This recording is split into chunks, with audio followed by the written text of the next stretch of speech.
FNCS Grand Finals just wrapped up, and we had an absolutely crazy finish that came down to the very last game on NA, and also saw a dominant performance on EU by the second player to ever win an FNCS in multiple regions. And I'm going to recap it all, so let's get right into it.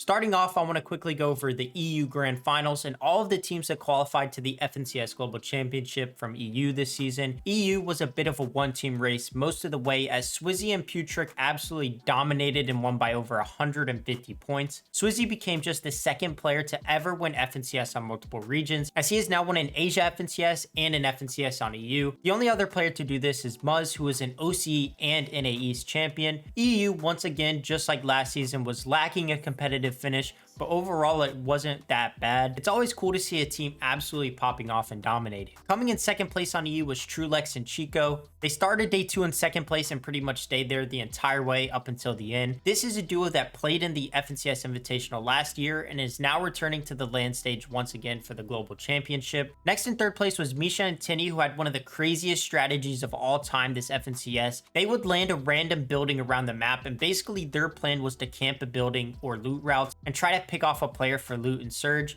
The craziest thing is this plan actually worked out for them. They made in-game almost every single game and also had some super sick solo clutches by Tinny. Before I get into the rest of the teams qualified to the Global Championship to EU, it was the top 10 teams going into the tournament that would make the LAN, but since Seti and Cammy ended up 4th place and they already qualified, it drops down to top 11. And since Malibuka and Thomas HD are also qualified as well, it drops down to the top 12. So in 4th place was Cammy and Seti, and then the rest of the newly qualified teams to the FNCS Global Championship from EU are Blaha and Mixon in 5th place, Axforce and Robon in 6th place, Snazzy and Podesai in 7th place, Vico and Pink in 8th place, who looked like absolutely slaying machines all tournament, Grolls and Clown, who actually qualified to the FNCS Invitational together but split for that LAN, in 9th place, Strokey and Kylie in 10th place, Malibuka and Thomas HD in 11th place, and the final team from EU was Ping and Kiri in 12th place. So overall, here's a list of all 17 currently qualified duos that qualified to the FNCS Global Championship for Majors 1 to 3 on EU.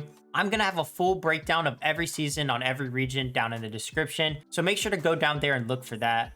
Moving on to NA, we had a lot closer finish than EU, which had 3 teams in the running to win it all heading into the last game. Coming out on top was Kanata and Agers on 553 points. They had a 150 point lead and slowly but surely ended up blowing it, but they did just enough in the last game to win FNCS. This is super sick because Kanata finally gets his FNCS win after making every single FNCS prior, but never winning. This FNCS is huge for him and really solidifies Kanata as one of the best NA players of all time. Also, huge shout out to Agers, of course. He had a super sick solo clutch in game 2 where he ended up winning the game as a solo, which I've been showing on the screen. And this was Kanata's reaction to that win.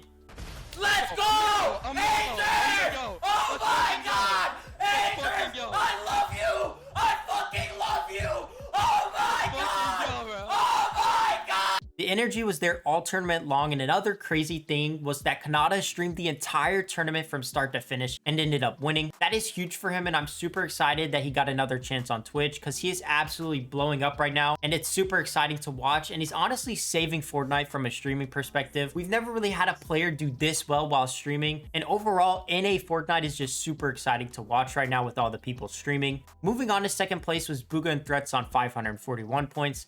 They had a chance to win it all last game, but did not have enough mats to get the job done. Overall, a super good tourney by this duo, and another improvement from last season where they got 5th place. I think this duo can make some real noise at LAN in October. Another really solid FNCS placement, and I think Booga is gearing up to avenge that bad LAN placement last year and really be a contender to win the Global Championship. Next in third place was the favorites going in, Rise and Iamzo on 533 points. Not the greatest tourney by Iamzo. He was dying often and early and kind of left Rise as a solo a lot, but a top 3 finish for them is still solid, especially since they still had a chance to win even though they played pretty bad from what we were used to seeing. I still believe this duo should be really good at LAN as well. It's just hard to think they can win a big tournament now after 3 straight seasons of kinda choking. Moving on to 4th place, we had Bryce X and Chubbs on 505 points. This duo performed amazing this weekend after what was looking like a go next since they were supposed to be conned, but at the last moment the team conning them ended up leaving. They balled out on day 2, getting a second, fourth, and then finishing the tournament with a win to secure 4th place. Putting this 4th place finish up with their 6th and 11th as well in the chapter gives them a super sick finish to a really consistent chapter for them. This is easily the most underrated team from NA heading into the LAN, I'd say, and a team that may just shock the world at LAN and play super high.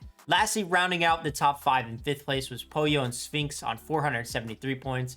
They didn't really have the day 1 they wanted to, as they were fighting Noxy and D-Roller for some loot at the north of their drop, but in day 2 played a more traditional game they're used to, where they can trade Surge with Bucky and then play accordingly. It's crazy to think this duo almost split up before the season and now have back-to-back top 5s in grand finals. Just like on EU, NA was top 10 to qualify to the global championship, but with Pollo and Sphinx already being qualified and coming top 10, Acorn and Cold already being qualified and coming top 10, and Cooper and Mare already being qualified and coming top 10 as well, it drops down to the top 13. So the NA teams qualifying to the global championship this season are Booga Threats, Iamzo Rise, Bryce X Chubbs, Baka Pars, Batman Booga Rapid, Ritual Reet, Muzz Paper, Bucky Okus, and Source and Yumi. Now I want to go over the crazy comeback that Bucky and Okus had to finish 12th place overall. On day 1, they played an entire different way since they have been playing this whole entire season. Since they could not trade Surge with Sphinx, they really didn't have a Surge strategy since everything was different than what they're used to. They didn't get anything going at all on day 1 and finished 42nd place. Then on day 2, they got to play a lot more like what they're used to, trading Surge with Pollo Sphinx and then sitting at their rifts and rifting onto the island. They got island twice and ended up winning a game with the island and getting 90 limbs off a crazy Okus 1v2 for the win. On day 2, they went ham and ended up winning the day to help them get to LAN. So overall, a really solid day 2 to go with a bad day 1. If they could have had a performance on day 1 anything like day 2, they probably could have had a chance to win, but nonetheless, they qual for the LAN. Then looking at clicks, it was really just average days on both days for them. They ended 23rd overall, pretty close to what I was predicting them to finish, around 20 to 25 range. They never got anything going at all, not a single top 5 at any point in the tourney. It will be interesting to see if this duo sticks for the last chance major, which is this weekend. I don't think they really should, but they probably will stick. The last thing I want to talk about is the insane amounts of lag we saw during Grands. NA lag was easily the worst of all regions. Multiple games, people legit just straight up died because they got frozen in place because of lag. I'm not sure what Fortnite needs to do to fix this, but something needs to be done before we play a $4 million LAN where people are stuck standing still because they physically cannot move due to lag. Multiple games for people were just straight up ruined because they died, because they literally couldn't do anything to save themselves. You know it's really laggy when even on the broadcast it looks really laggy. Here's every single NA team currently qualified to the LAN, and we still have 8 more spots to go for the last chance major this weekend. I'm going to post a last chance major video going over the format and new duos that will be playing in it sometime this week, so stay tuned for that video. That's going to do it for me for this FNCS Grand Finals recap video, guys. If you guys are new to the channel, make sure to hit the subscribe button, and if you enjoyed this video, make sure to drop a like on it. I hope you guys did enjoy this Grands recap video, and make sure to turn on notice for future news videos and recaps just like this one. Thank you all for watching, and I will see you next time.